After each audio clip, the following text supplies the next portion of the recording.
Let's take a look at corrections in the horse riding stance.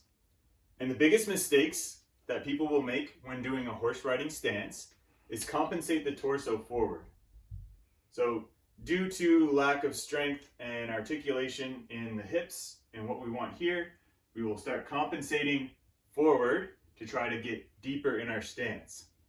The type of depth that we're looking for in the horse riding stance is approximately hips parallel to knees.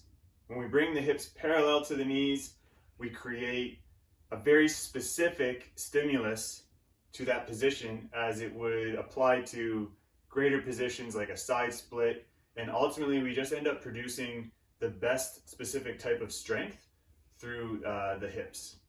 So this is a way that you can correct your horse riding stance and ensure that you have good technique. So we're going to be using the barbell, and I'm going to go from a 3-step. So we want to hit that 3-step stance first before we go too far out into 4 or 5-step. I'm going to squat down, and what I'm going to do is I'm going to be close enough to the barbell that I can feel it touching my back. It's giving me feedback. So I'm not going to lean into it and go into complete rest, but I'm just going to slightly maybe scooch my feet back a little bit, slightly touch it for that feedback. So I'm getting the right kind of feedback in my torso alignment, and what the space in the bottom allows me to do is anterior tilt. So I want to be pulling the femurs in, find a nice deep hip flexion, and now the bar is allowing me to stay upright. As I come down to parallel, I'm going to ensure that I have really good abduction and external rotation, and I'm going to hold. Staying light into the bar, pressing arms into the side for more tension.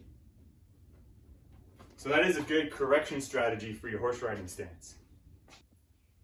So now just taking a look at progressing the horse riding stance. Again, we want to be pursuing more strength in this position. So another good strategy from the same position we were just using for just unloaded horse riding stance, but now adding weight between the legs. The reason we want to use weight between the legs first is it allows us to navigate the gravitational force better from the floor than if it was up onto our shoulders. So starting from the floor is always going to be a better first step for us.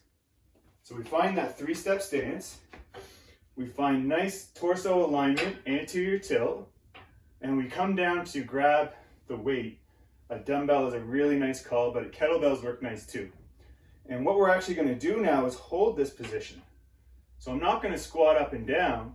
I'm going to create a stronger sensation in the bottom and work on my isometric strength at the end range of my horse stance.